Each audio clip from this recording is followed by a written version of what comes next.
Assalamualaikum warahmatullahi wabarakatuh. Selamat malam rekan-rekan. Perkenalkan, nama saya Muhammad Jajang.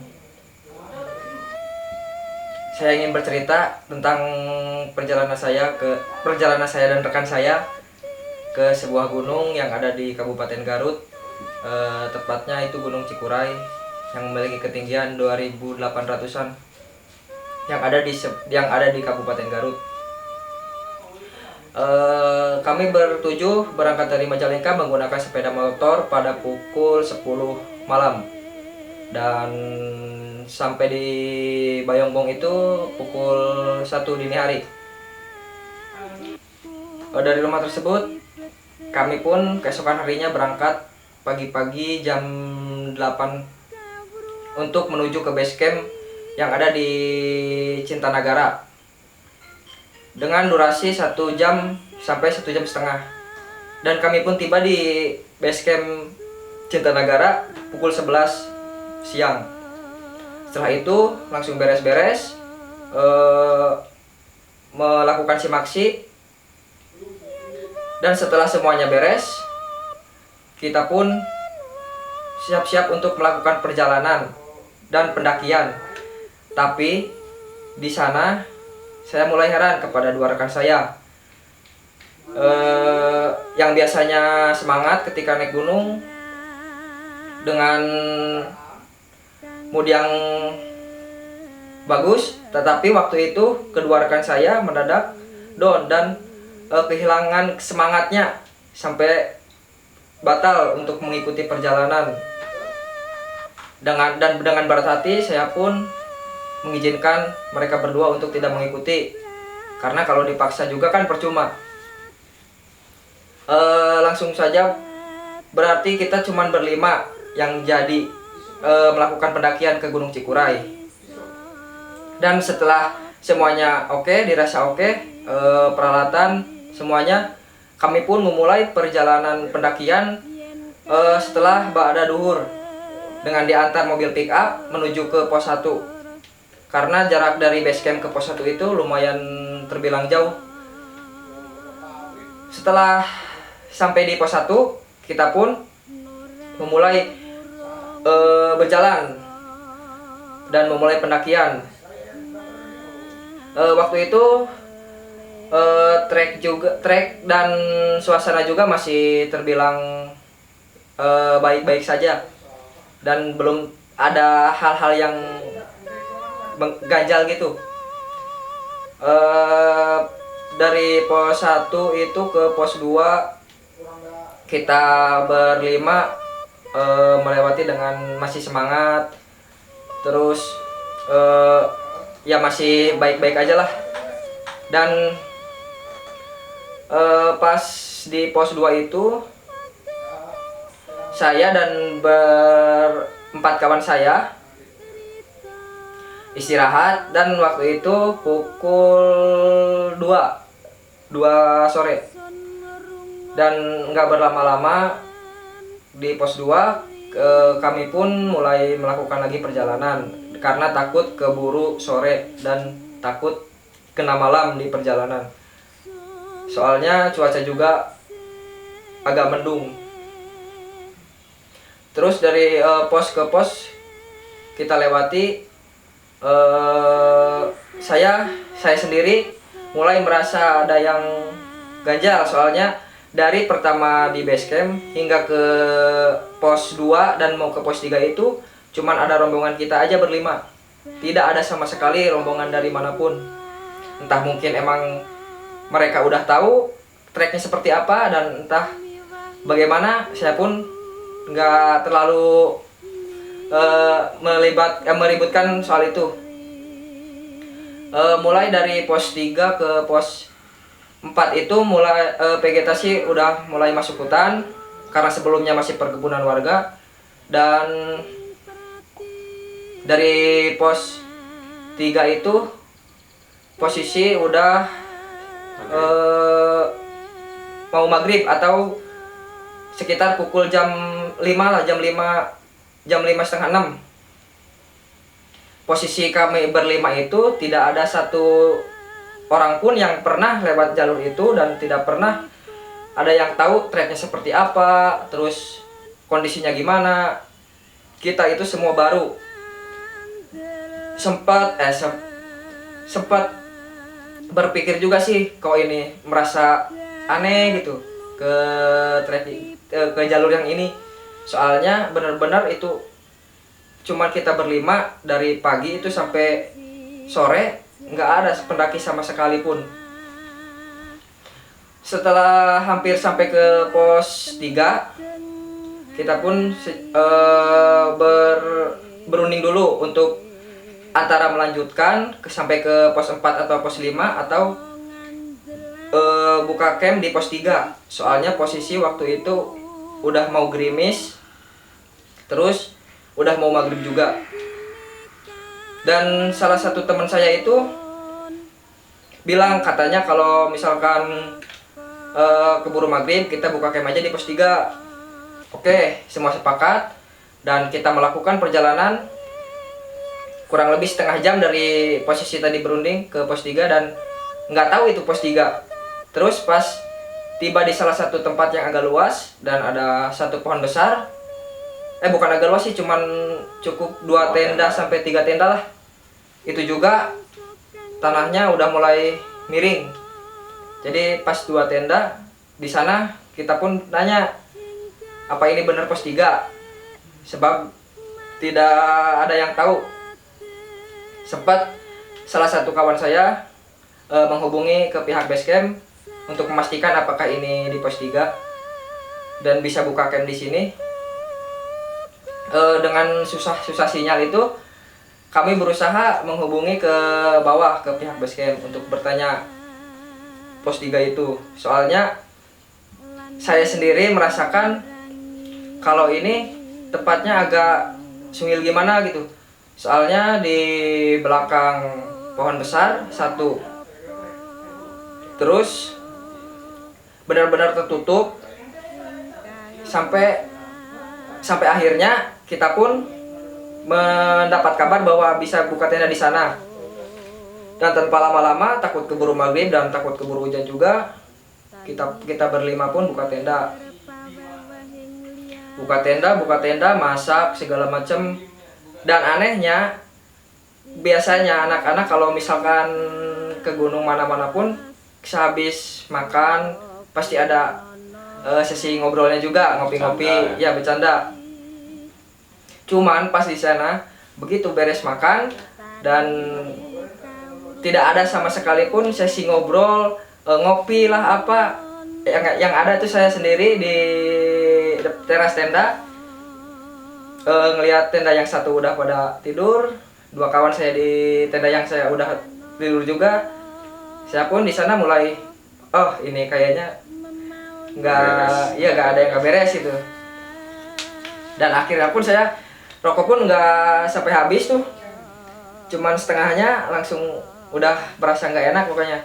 Suasananya tuh lebih ke sungil-sungil gitulah. Akhirnya saya pun ikut tidur. Dan ketika saya tidur, saya itu kaget karena saya bermimpi. Mimpinya itu nggak tahu itu sugesti saya gara-gara kebawaannya gitu, nggak tahu itu mah. Cuman yang jelas mimpinya itu, itulah sebat dulu.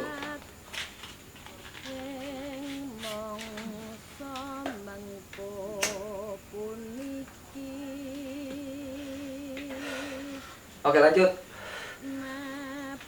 Yang jelas di mimpi itu saya tertidur di satu tenda dan di tempat yang sama, cuman dengan suasana yang kayak ada penghuninya tuh di tempat itu tuh. Sama persis, ada pohon besar, ada tenda juga, cuman ada tenda kita aja. Cuman anehnya itu di tempat itu kayak ada penunggunya gitu. Dari awal juga sih saya udah merasa aneh aja gitu. Sebelum nyampe di pos itu juga udah mikir-mikir, apa ini sampai di pos 4 atau pos 5 sebelum maghrib.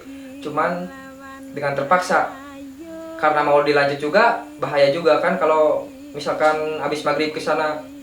terus dilanjut. Selain dari gangguannya itu juga bahaya juga, kita itu capek, terus ya takut ada hal-hal yang tidak diinginkan aja. Dan kembali ke mimpi.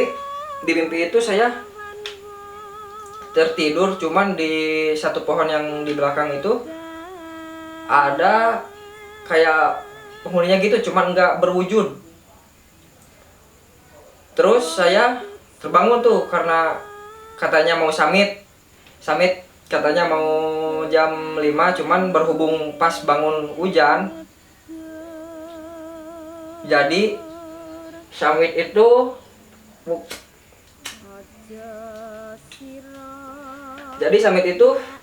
kita lakukan itu jam 7 kalau nggak salah, jam 7. Soalnya nunggu hujan dulu agak reda baru kita summit.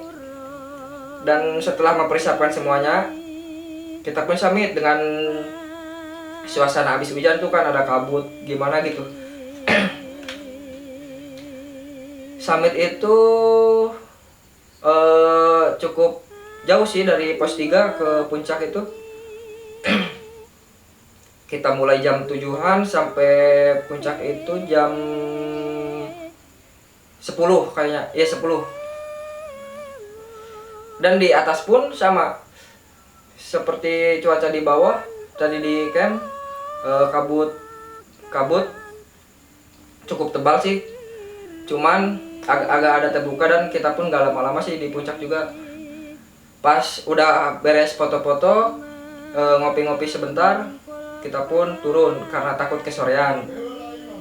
Sebab mau pulang juga kan takut kena maghrib juga kalau pulang sore-sore, kalau lama-lama di puncak. Dan setelah turun, teman saya tuh yang satu yang setenda sama saya bilang, katanya tadi siapa pagi pas malam dia mendengar suara kayak perempuan mengelilingi tenda sambil ketawa-ketawa gitu. Kata saya juga, enggak, itu mah cuma alarm saya doang. Cuman dia katanya suara perempuan. Udahlah, saya juga menghiraukan. Katanya udah jangan dibahas, itu mah cuma alarm. Oke, beres. Setelah beres summit, terus turun ke tenda.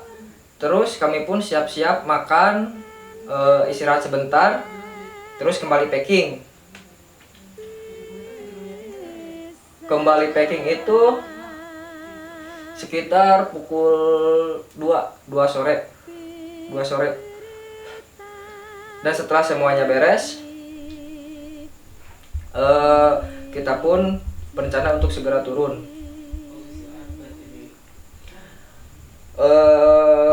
Dari camp tadi pos 3 jam 2, kita turun sampai bawah itu sebelum maghrib jam 5.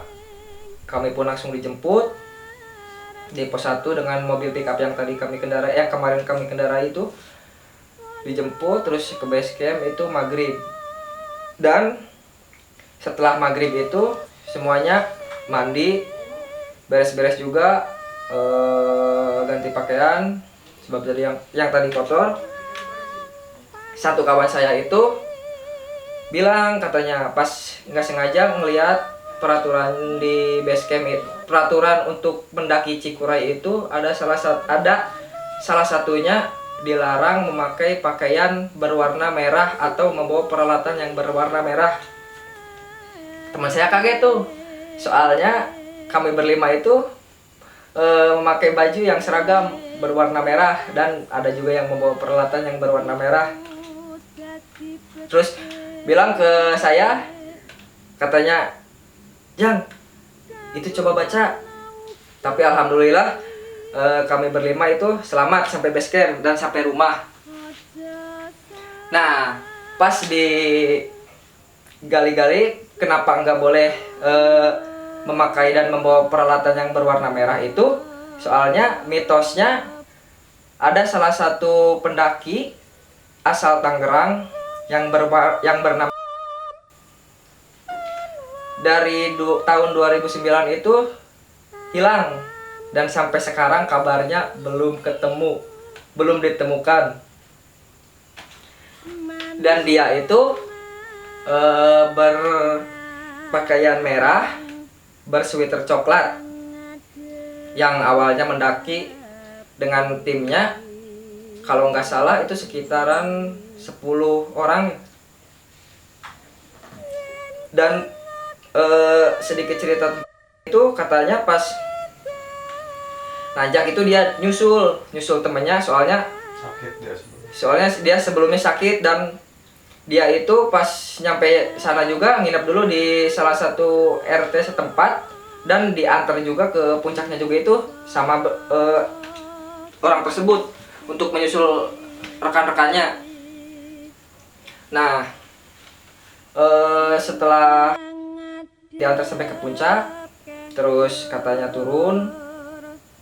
Nah, pas di pos perjalanan turun itu katanya hilang dengan apa? Soalnya ada problem dehidrasi katanya. Menurut dari baca-baca tadi di sumber Google dan di YouTube itu, katanya pas posisi turun itu tim dibagi dua, ada yang turun duluan dan ada 3 atau 4 orang itu yang bersama. Dan dalam perjalanan pulang itu udah mulai benar-benar lemas, dan si 2 kawan berusaha untuk mencari dulu air, dan ditemani oleh 1 orang temennya. Pas beberapa waktu si 2 teman itu nggak kelihatan, dan langsung disusul sama 1 orangnya. Jadi posisi tinggal 1 orang, soalnya teman satunya itu berinisiatif untuk menyusul karena belum juga kelihatan, belum juga datang katanya. Nah, pas begitu si yang 1 turun untuk nyusul, pas mau balik ke tempat karena udah ketemu yang 2, udah hilang. Katanya ada di salah satu temennya itu sempat mendengar ada teriakan minta tolong dari, cuman wallahu alam sih, untuk kejadian itu nggak ada yang tahu, dan sampai sekarang pun belum ditemukan. Jadi kita hanya bisa berdoa untuk almarhumah, semoga tetap ada ditempatkan di sisi Tuhan Yang Maha Esa dan husnul khotimah. Nah, pas saya turun di base camp, terus kami langsung pulang ke rumah masing-masing dan alhamdulillah selamat. Terus saya beberapa hari setelah itu buka-buka YouTube karena ingin tahu apakah benar mitosnya seperti itu, dan ternyata ada 1 rombongan dari Jakarta kalau nggak salah. Pas saya buka YouTube itu sama persis perjalanannya sama seperti kami, lewat jalur Cintanagara, di buka tenda di pos itu, dan sama, cuman bedanya beliau itu sempat nginep di base camp, dan pas nginep di base camp itu ada salah 1 orang yang bermimpinya itu bahwa dia itu nanti bakal lewat jalur sana, terus camp di pos itu, dan di mimpi itu ketemu 1 orang perempuan yang katanya sangat cantik dan memakai baju merah bersweater coklat, dan dia pun nggak tahu kalau itu almarhumah. Di dalam mimpi itu beliau memanggil-manggil, cuman dia tuh diam aja, si posisi udah nggak tahu. Jadi pas bangun, dan ternyata benar rombongan itu mulai perjalanan di base camp itu Cintanagara, terus hingga buka tendanya juga di situ sesuai dengan mimpi yang semalam dia impikan. Dan ternyata benar, Cikuray juga selain memiliki keindahan yang sangat-sangat bagus, ternyata ada beberapa hal dan ada beberapa cerita mistisnya juga. Mungkin itu saja sih cerita perjalanan kami di Gunung Cikuray. Tidak bermaksud untuk mengungkit luka lama tentang almarhumah. Yang kita bisa sekarang cuma mendoakan saja semoga almarhumah diterima dan ditempatkan di sisi yang paling terbaik, di sisi Tuhan. Dan teman-teman bisa mengambil hikmah dari cerita-cerita perjalanan kami kali ini dan selanjutnya mungkin. Terus tetap saksikan sisi lain perjalanan di berikutnya. Tetap pantengin di channel ini terus. Selamat malam. Assalamualaikum. Mikir pawewehing liya